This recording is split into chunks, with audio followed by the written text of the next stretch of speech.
Konnichiwa, मैं ओताकुस। तो आप सभी ने एपिसोड 3 तो देख ही लिया होगा जुजुत्सु काइसेन का, राइट? मैंने भी कंप्लीट कर लिया है, देख लिया उसे। और पहली चीज जो मैंने देखी, आई वाज लाइक, पूरे शो के दौरान आई वाज लाइक, नानी नानी नानी नानी, क्या हो रहा है ये? मतलब लिटरली क्या हो रहा है, मुझे कुछ समझ नहीं आ रहा था। लाइक पूरा माइंड पक हो गया था जब पूरा शो खत्म हो गया। तो मैं ऐसे थी, ऐसे क्या है ये, क्या है ये कैसे हो गया, क्या हो गया, क्या बोल रहा है ये?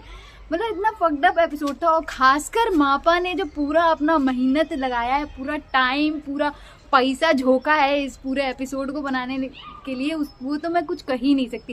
लाइक एक एक चीज, एक एक डिटेल, और खासकर वो जो सोको वाला सीन होता है ना, जहाँ पे सोको लाइटर जलाती है भयंकर, इतना ब्यूटीफुली पोर्ट्रेट है ना वो, भाई साहब। इतना सुंदर एनिमेशन किया है उन्होंने वहाँ पे, भाई साहब। And the way they show all these maps connecting each other, और टोक्यो, पूरा जापान, बैरियर्स एंड ऑल, बहुत ही तगड़ी एनिमेशन की है, लाइक लिटरली। और भाई इसको समझने के लिए लाइक लिटरली वैसे थी कि कॉपी पेन लेके बैठूं, क्या ये क्या हो रहा है यहाँ पे। तो भाई एट लास्ट मैं तुम लोगों को ये बताना चाहूँगी, क्या होता है कि भाई मैं कोई भी वीडियोस जो देखती हूँ और मुझे समझ नहीं होती है, स्पीड बढ़ा लेती हूँ। First time in my life भाई एनिमे देखते वक्त मैंने स्लो की है चीज़ें, ताकि मैं समझ सकूँ ये क्या है। तो भाई लिटरली मैंने बहुत मेहनत की है इसे समझने में। तो मैं यहाँ पे एक्सप्लेन करती हूँ कि थर्ड एपिसोड में एक्चुअल में हुआ क्या था, राइट? लिटरली देखो, सबसे पहले तो यहाँ पे दिखाया जाता है कि टेंगन सामा हम जितने भी विजिटर्स होते हैं उनको इंट्रोड्यूस करते हैं। शुरुआत करते हैं वो चाइल्ड ऑफ जेनिन से, जो कि 2 लोग हो गए, हमारे मेगुमी एंड माकी। फिर वो कहते हैं डिसेंडेंट ऑफ माकीजाने, जो कि हमारा यूटा था। And then he introduces curse वॉर्म डेथ पेंटिंग, चोजो को वो ये बात बोलता है। और फिर वो बोलता है विसल ऑफ सुकुना, जो कि सब कोई जानते हैं, हमारे क्यूटी यूजी इतादोरी। तो भाई यहाँ पे सबका इंट्रोडक्शन होता है। तो यूकी काफी ज्यादा खपा हो जाती है कि भाई मेरे से क्या दुश्मनी है, मुझे क्यों नहीं इंट्रोड्यूस किया। तो कहता है कि हम पहले भी मिल चुके हैं। तो अब यहाँ पे बात शुरू होती है, ये यहाँ आते हैं 2 ऑब्जेक्टिव्स के साथ। पहला ऑब्जेक्टिव है to know what is the plan of Kenjaku, and the second objective is how to release Gojo from prison realm. अब देखने में आता है, वो बोलता है कि ठीक है, तुम्हें मैं सारी चीजें बताऊंगा, पर पहले मुझे तुम 3 लोग, यूटा, यूकी एंड चोजो, तुम तीनों में से कोई 2 बंदे मेरी प्रोटेक्शन के लिए यहाँ पे रुको, और वो तुम खुद चूज कर लो। तो अब यहाँ पे ये बात होती है कि तुम्हें प्रोटेक्ट करने की क्या जरूरत है, तुम तो इम्पोर्टल बीइंग हो, तुम तो भाई टेंगन सामा हो, तुम्हें क्या जरूरत है। तो फिर वो कहता है let me explain the plan of Kenjaku. अब यहाँ पे एक्सप्लेन करूँ मैं चीज़ें, बहुत ही आराम से समझने की कोशिश करना है दोस्तों। तो भाई यहाँ पे बताते हैं केंजाको का प्लान है to evolve the mankind throughout the Japan. अब यहाँ पे वो पूछते हैं कि होगा कैसे। तो हमारा जो मेगुमी है वो बोलता है since he knows how to do idle transfiguration, वो उसकी हेल्प क्यों नहीं ले लेता, और आइडल ट्रांसफिग्यूशन से एक एक बंदे को क्यों नहीं वो करता। तो वो टेंगन सामा समझाते हैं कि पहली चीज़ ये काफ़ी समय ले लेगा और ये इनएफिशिएंट मेथड है, और सबसे इंपॉर्टेंट चीज़ ये है बच्चा कि भाई उसके पास इतनी कर्स एनर्जी नहीं है कि वो ये सब कर सके। तो उसका प्लान ये है कि assimilate me with all the persons throughout the Japan. अब वो कहता है कि ऐसा कैसे हो सकता है भाई, आपको असेमिलेट कैसे कर सकते हैं। तो वो बताता है कि 12 साल पहले जो स्टार प्लाज्मा वेसल थी, जिसको मार दिया गया था, जिसको तोजी ने मारा था, उसके ना होने की वजह से मैं असेमिलेट नहीं कर पाता हूँ। तो विद इन 12 ईयर्स मेरी सोल्यूशन है वो काफ़ी एक्सेलरेट कर चुकी है। तो अब मैं एक इंडिविजुअल बंदा नहीं रह गया हूँ, मेरी आइडेंटिटी एज अ इंडिविजुअल नहीं है, जबकि ये पूरा जो वर्ल्ड है वो मैं खुद हूँ। मतलब तुम सोचो वो बंदा कितना पावरफुल है। वो ये कह रहा है कि पूरा जुजुत्सु सॉर्सरी का पूरा जो वर्ल्ड है वो मैं खुद हूँ। तो वो ये कहता है कि अब यहाँ पे जब वो पूछता है कि वो आप कैसे असेमिलेट हो सकते हो किसी पे, क्योंकि आपको तो स्टार प्लाज्मा वेसल चाहिए ना, तभी आप हो सकते हो, ये तो पॉसिबल ही नहीं है। तो वो बोलता है कि बेटा अब पॉसिबल है, पहले नहीं पॉसिबल था, क्योंकि उस समय भाई मैं आइडेंटिटी था, पर अभी जिस तरीके से मैं इवॉल्व हो चुका हूँ, मैं एक्सेलरेट हो चुका हूँ, तो मैं किसी भी इंडिविजुअल व्यक्ति पे असेमिलेट हो सकता हूँ। तो वो लोग कहते हैं कि ठीक है, अगर असेमिलेट हो सकते हो, तो चोजो कहता है कि तुम्हारे पास ये ऑप्शन है कि तुम रिजेक्ट कर दो। नॉर्मल सी बात है ना कि रिजेक्ट कर दो, तुम असेमिलेट मत करो। तब वो बोलता है सबसे बड़ी चीज जो कि मैं पहली बार में ही समझ गई थी, और वो ये थी कि थ्रू आउट दिस 12 ईयर जो हमारे टेंगन सामा है, उनकी पर्सनैलिटी ह्यूमन से हटके कर्स स्पिरिट जैसी बन चुकी है। Like literally he is curse spirit now. तो भाई ही इज नॉट प्रोन, भाई कोई भी कर्स स्पिरिट मैनिपुलेटर उसे मैनिपुलेट कर सकता है। तो गेटो की यही पावर थी कि वो कर्स स्पिरिट को मैनिपुलेट कर सकता था।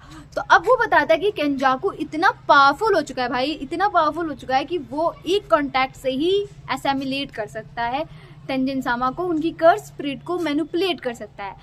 और वो ये बोलते हैं कि इससे प्रॉब्लम क्या होगी कि जो भी बीइंग्स मेरे से एसेमिलेट होंगे वो सॉर्सरर से तो कुछ हटके बन जाएंगे।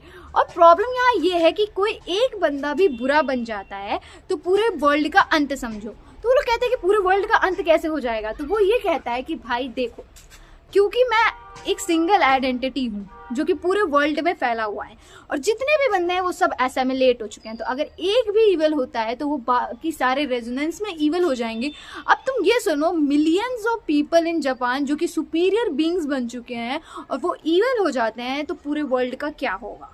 तो अब वो पूछता है कि ऐसा क्यों कर रहा है। तो ये कहता है कि he doesn't know because he can't read people mind. तो उसे नहीं पता कि केंजाकू ऐसा कर क्यों रहा है।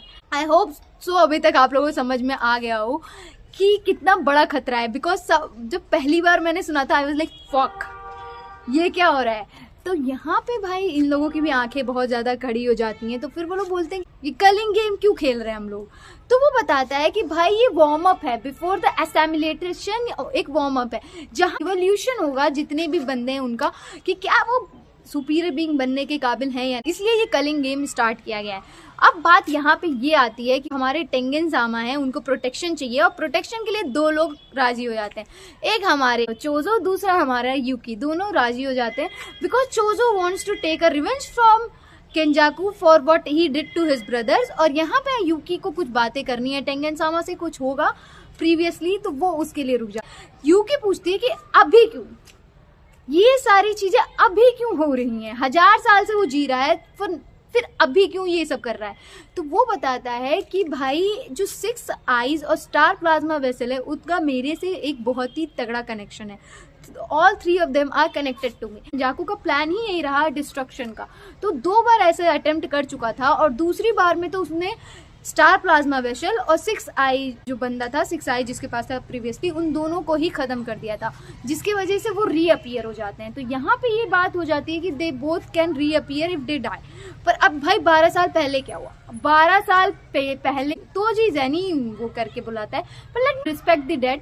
तो Toji Fushiguro one of the coolest guys of our Jujutsu Kaisen, hot daddy भाई, लिटरली भाई साहब जो उसकी एंट्री होती है, जिस तरीके से उसने स्टार प्लाज्मा वेसल को मारा, गेटो को मारा, गोजो को मारा, मार के सबकी धजिया उड़ा दी। Like literally it was the first time जब Gojo was being killed. Like seriously धिक धक होने लग गया था कि लिटरली बस यहीं तक था गोजो का। पर वी नो कि वो पास्ट में चीजें हैं, तो यस गोजो सर्वाइव समहाउ। तो इस तरीके से भाई, और फिर उसका दोबारा जब तोजी को दिखाते हैं the way he comes and मार काट वाला होता है मेगुमी के साथ, उसका फाइट सीन होता है, it was literally very epic. तो भाई अब बात करते हैं कि यहाँ पे वही तोजी फुजीक्रो ने इसके सारे प्लान्स को खराब कर दिया होता है। और अगर आपने ध्यान से सुना होगा तो टेंगेन सामा की जो वॉइस है वो इतनी ज़्यादा एक्सक्रूटिंग पेन वाली होती है ना कि वो इतनी फ्रस्ट्रेटेड होते हैं व्हेन ही सेज दैट कि तोजी ने सब कुछ बर्बाद कर दिया। तो क्योंकि स्टार प्लाज्मा फैसल अब नहीं रहा तो इनकी लाइफ एक्सलरेट हो गई। उसी दौरान एक कर्स एनर्जी मैनिपुलेट करने वाला बंदा था गेटो, जिसकी बात कर रहे हैं, वो भी केंजाकू के हाथ में आ जाता है, जो कि वेट कर रहा था अपॉर्चुनिटी का। तो now Kenjaku has everything besides the prison realm, वो भी उसे 6 साल पहले मिल ही गया। अब यहाँ पे ये बात क्लियर हो जाती है कि केंजाकू का मोटिव ये नहीं था to kill the 6 eye person, he wants to seal him, क्योंकि भाई जब तक वो जिंदा रहेगा तब तक ये दोबारा से रीअपियर नहीं कर सकते हैं। तो यहाँ पे प्रिज्म रन में हमारे गोजो सातोरू सील हैं। अब भाई बात होती है कैसे इसको निकाला जाए, तो बताते हैं 2 वैसे वेपन्स हैं जिससे ये कर सकते हैं। ब्लैक रोप है जो कि डिस्टर्ब कर देगी कर्स एनर्जी फ्लो को और गोजो बाहर आ जाएंगे, और दूसरा स्पेयर ऑफ हेवन है जो फोर्स करेगा कर्स एनर्जी को, तो वो छूट जाएगी और वो निकल जाएंगे। पर ये दोनों ही चीजें 12 साल पहले हमारे प्यारे गोजो सेंसो ने डिस्ट्रॉय कर दी। मतलब इसे कहते हैं अपने पैर पे खुद कुल्हाड़ी मार लेना। तो अब वो कहते हैं कि अब क्या होगा। लाइक दोनों ही, मेगुमी भी और यूजी भी, दोनों फ्रस्ट्रेटेड होते हैं दिस टाइम। तो वो बोलता है कि अच्छा एक और तरीका है, और यहाँ पे इंट्रोडक्ट करता है तेंगेन हाना एंजल का, जो कि 1000 साल पहले से जी रही है और उसकी पावर है वो किसी भी कर्स टेक्निक को अपने पावर से डिसेबल कर सकती है। मतलब एंटी कर्स टेक्निक टाइप का उसकी कोई पावर है और तुम्हें उसे ढूंढना होगा। और ये भी बता देते हैं कि वो कहाँ पे लोकेटेड है, ईस्ट ऑफ टोक्यो में, पर वो एग्जैक्ट नहीं बता पाते क्योंकि जो भी बैरियर्स हैं वो इनको रिजेक्ट कर रहे हैं। अब यहाँ पे बात होती है, बहुत इंटरेस्टिंग बात होती है, कलिंग गेम के रूल्स भी एक्सप्लेन हो रहे होते हैं। तो यहाँ ये लोग बोलते हैं कि 6th रूल ये कहता है कि हम 100 पॉइंट्स गेन करने के बाद हम एक रूल में चेंज ला सकते हैं। तो क्या हम इस पर भरोसा कर सकते हैं या नहीं? तो टेंगेन सावा कहते हैं कि भाई कर सकते हैं, क्योंकि ये पूरा गेम इस तरीके से बनाया गया है कि ये पूरा टोटली फेवर कर रहा है केंजाकू को। तो एक ऐसा तगड़ा रूल जरूर बनेगा जो कि हमारे फेवर में हो, और उसे ये फॉलो करना ही पड़ेगा, वरना तो जुजुत्सु सॉर्सर की चीज़ इसको अलाउ ही नहीं करेगी। Like literally jujutsu sorcerer balance में चलता है और वो इसे अलाउ नहीं करेगा। तो ये लोग थोड़े रिलैक्स हो जाते हैं। और यहाँ पे बताया जाता है कि हमारे यूजी का ऑब्जेक्टिव है कि प्रिंस रैन को खोलना है और 100 पॉइंट स्कोर करना है। यहाँ पे दिखाया जाता है कि जो टेंगेन सामा है उनके पास पहले से ही बैक डोर है प्रिंस रैन का, जो कि वो उन्हें शो करते हैं कि भाई इसको तुम्हें खोलना है।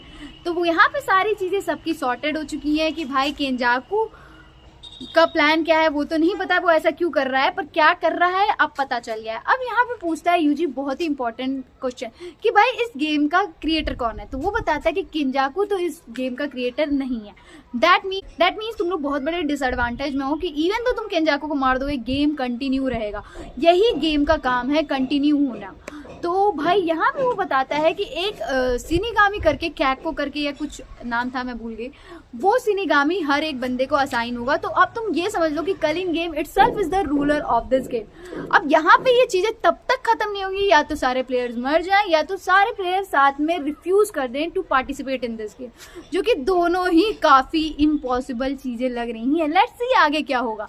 तो यहाँ बताया जाता है कि ये लोगों को सारी चीजें क्लियर हो चुकी है। जहाँ यूटा कहता है अभी जा रहा हूँ पार्ट लेने और मैं सारी चीजें अपने एंड पे देखूंगा, इन्फॉर्मेशन कलेक्ट करूंगा। माकी वहां पे कहती है कि वो जा रही है जेनिन क्लैन में और वो ये बताती है कि हमारे मेगुमी फुशिगिरो बन चुके हैं जेनिन क्लैन के लीडर। तो जिसपे यूजी काफी ज्यादा शॉक हो जाता है। वो कहता है ठीक है, I will tell you later and all. पर यहाँ पे मोस्ट इंपॉर्टेंट बात है कि माकी अब जा रही है अपने कर्स टूल्स को लेने के लिए, और वो ये भी बोलती है since I don't have any curse energy, तो भाई मेरे पे तो इसका इफेक्ट ही नहीं हुआ। लेट्स सी आगे क्या होता है। पर सबसे इम्पॉर्टेंट चीज ये है कि now will see the whole Itachi Uchiha scene hair.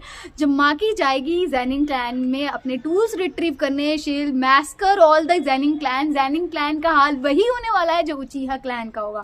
और इट वॉज नेसेसरी क्योंकि both of this clans are too much arrogant for their own good.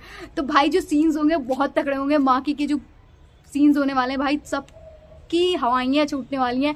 और यहीं पे लास्ट में जाते जाते इन लोगों ने हकारी का भी इंट्रोडक्शन दे दिया है कि तू मेगुमी एंड यूजी तुम जाओ, हकारी को दोबारा से किसी भी हाल में तुम लोगों को रिक्रूट करना ही पड़ेगा। तो Hakari is the main guy from Tuca Donka song, you know this song.